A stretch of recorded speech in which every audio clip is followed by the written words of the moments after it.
Okay, and we're ready. Okay. Welcome to the debate on school-wide positive behavioral supports and whether or not it is an effective method for decreasing problem behaviors in schools. On the pro side, we have Terry Beth, LaRonda, and Heather. Presenting for the con side, we have Alexis and Darlene. We will begin by hearing points from both sides. So for school-wide positive behavioral supports, PBS emerged in the mid-1980s and was created as an approach that helps address problem behaviors in students.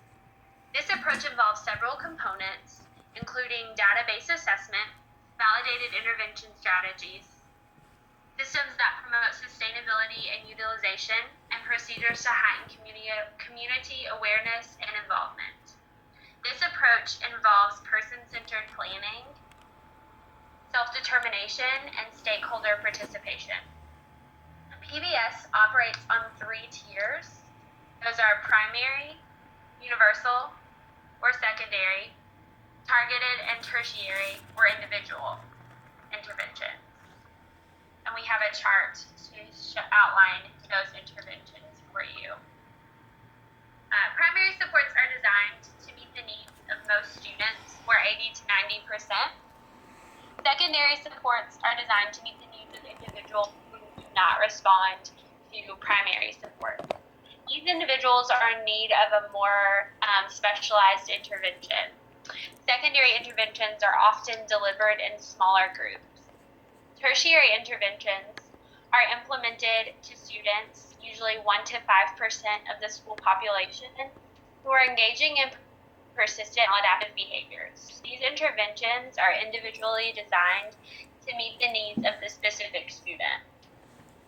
For applied behavioral analysis is a science that uses the principles of behavior and applies such principles to improve behaviors. This approach was created in the 1960s. The field of ABA is widely popular today, and behavior analysts work with children with autism of all ages.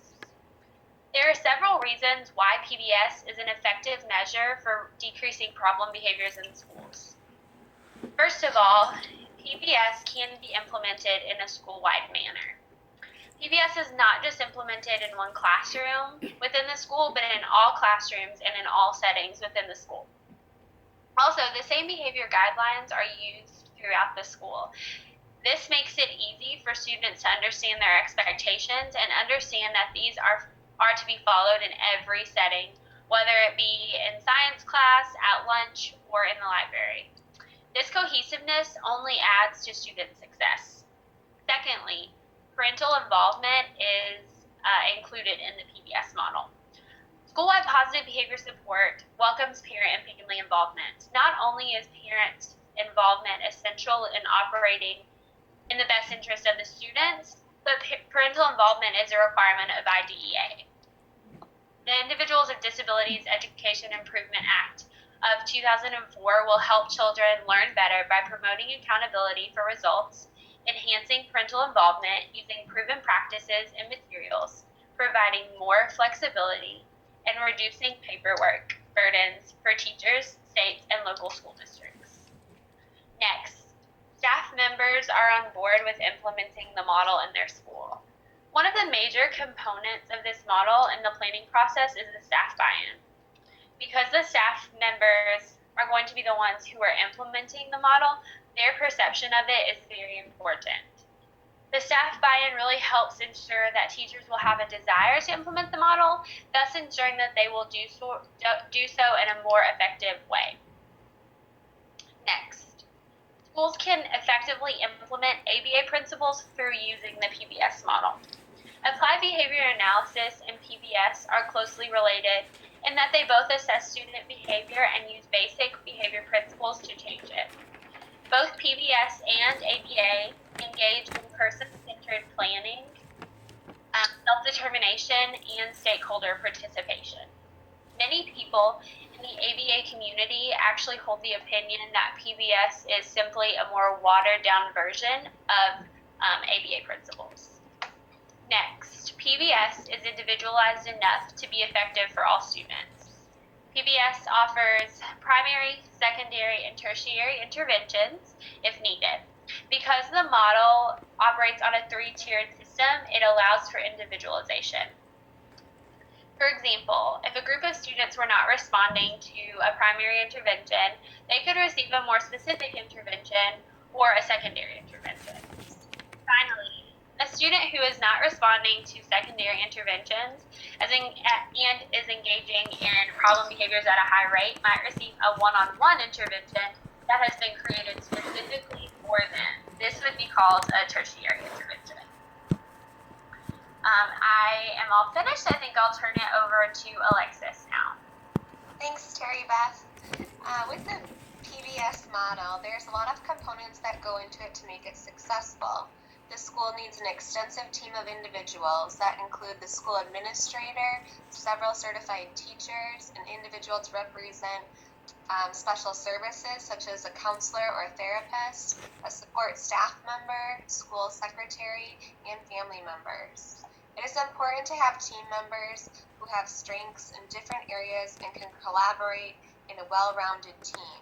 The team should identify an individual to be a coach or someone to ensure that they're regularly convening to ensure that they have a data-based plan in place.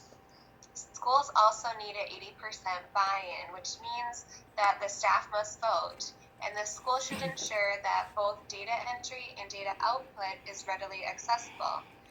As we know, collecting effective data shows that our interventions are working. Because of this buy-in is one of the basic steps to implementing this model, the team is required to share the data with other staff members in the school, even those who are not on their team.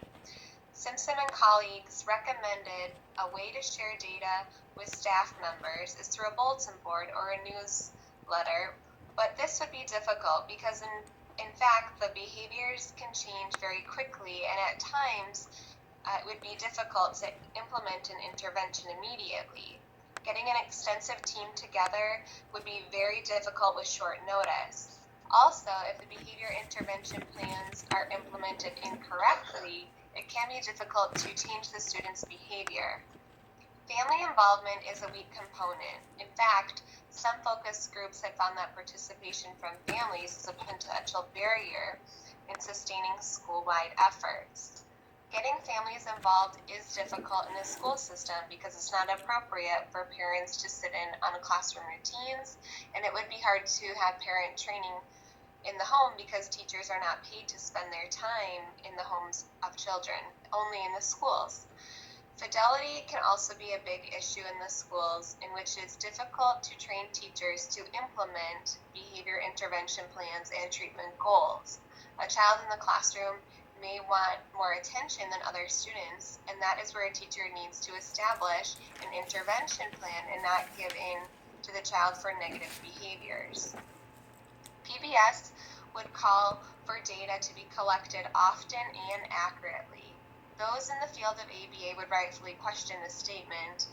One might ask what guidelines are in place to ensure reliable, accurate, and ongoing data collection is taking place within the school-wide effort, which makes treatment efficacy a great concern when implementing ABA in the schools.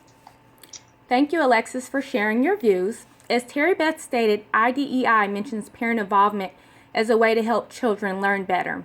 Alexis, you stated that parent involvement is a weak component, but on the pro side, we believe that family involvement is one of the many strengths of the model. As Alexis mentioned, at times it can be difficult to get parents involved, but parents are more likely to be involved in their child's education when they feel welcomed by the school, which is what PBS sets out to do. And although parents are not expected to sit in on classroom routines, family members are involved in several ways. Some ways that schools incorporate family involvement within the model is through the planning and implementation process, and this occurs along with other members of the PBS team. Parents can also be involved in the assessment and problem-solving process. Participation during this stage allows for the creation of an individualized positive behavior support plan for their child. Parents are included in meetings regarding their individual child, and schools make sure that they're sharing successes with families through a variety of avenues. They may choose to share success through a school newsletter or during a PTO meeting. Schools also encourage parents as well as community members to be part of the student successes by offering them opportunities to be involved in celebration. So this could be done by inviting parents to join a school assembly or any other event where the improvement is noted and celebrated. Another example of how parents are involved within the PBS model is through weekly reports that are sent home to the parents. And here I have an overlapping sphere of influence. And it just shows the school, family, and community partnerships. And this can be found on the pbis.org site. Alexis, you also raised the question whether or not schools can effectively implement ABA techniques with high fidelity. In a study conducted by Coffey and Horner in 2012, they compared schools that were sustainers of the PBIS model with schools that were non-sustainers.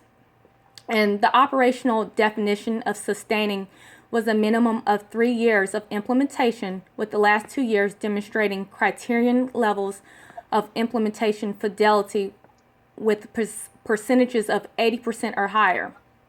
So in this study, 117 out of 117 schools, 79 were sustainers and 38 were non-sustainers.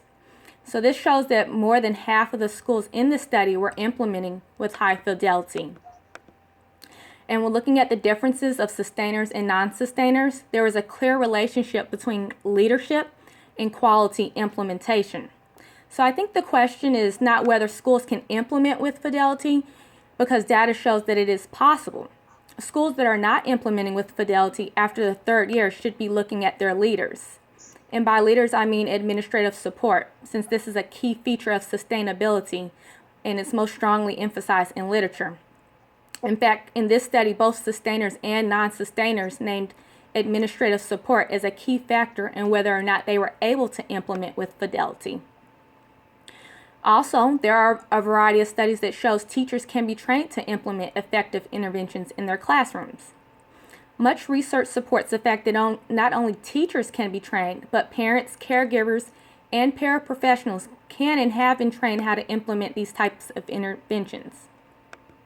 And I would like to point out that schools typically spend about a year attending training events and planning for implementation before they implement the planned activities during the 2nd year. So Bradshaw and colleagues conducted a randomized trial that included a total of 37 schools.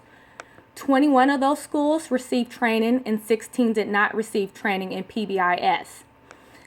And the schools that received training, they attended a 2-day summer training program.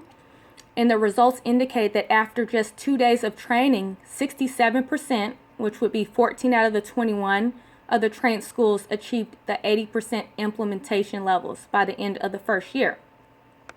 And this is based on the school-wide evaluation tool. By contrast, only 1 of the 16 non-trained schools were able to implement interventions with high fidelity. Also, I would like to point out that teachers are already using ABA techniques effectively in their classrooms without being experts of ABA. For example, token economies, changing teaching styles based on how student learns, and using timeout procedures. So for one to state that school professionals are incapable of implementing interventions based on ABA principles without having the same training as a behavior analyst would mean that all school administrators, teachers, paraprofessionals, and parents be experts of ABA. And we know that this is not possible or reasonable. And so with all of that being said, I would have to therefore say that PBS is not in conflict with Compliance Code 2.09 as it pertains to treatment efficacy.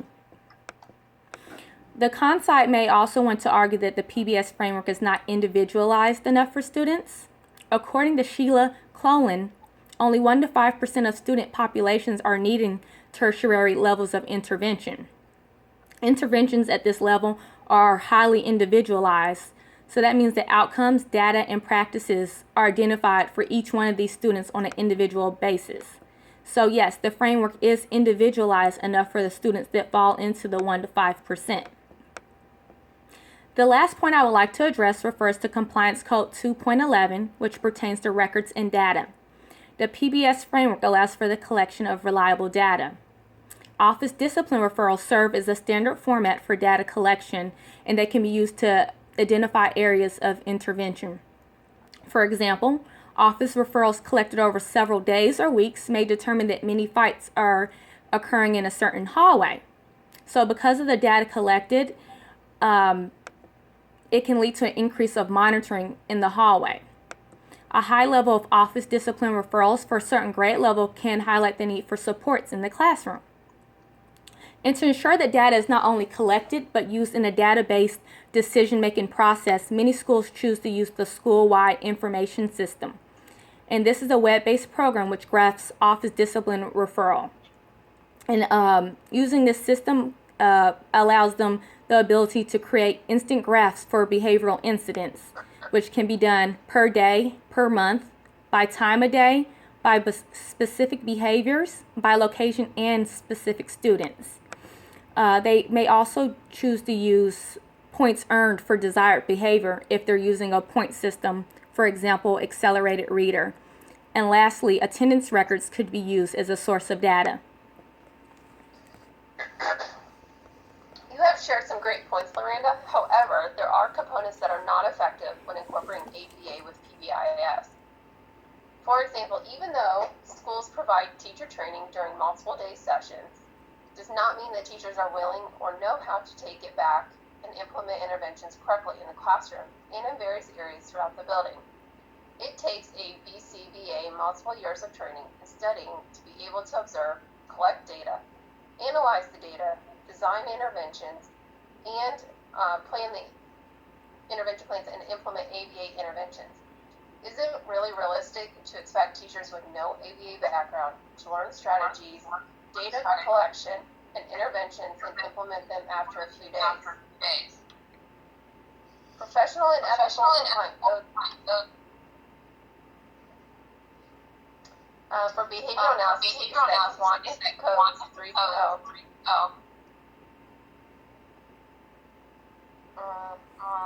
Can we pause if there's an echo? Yes.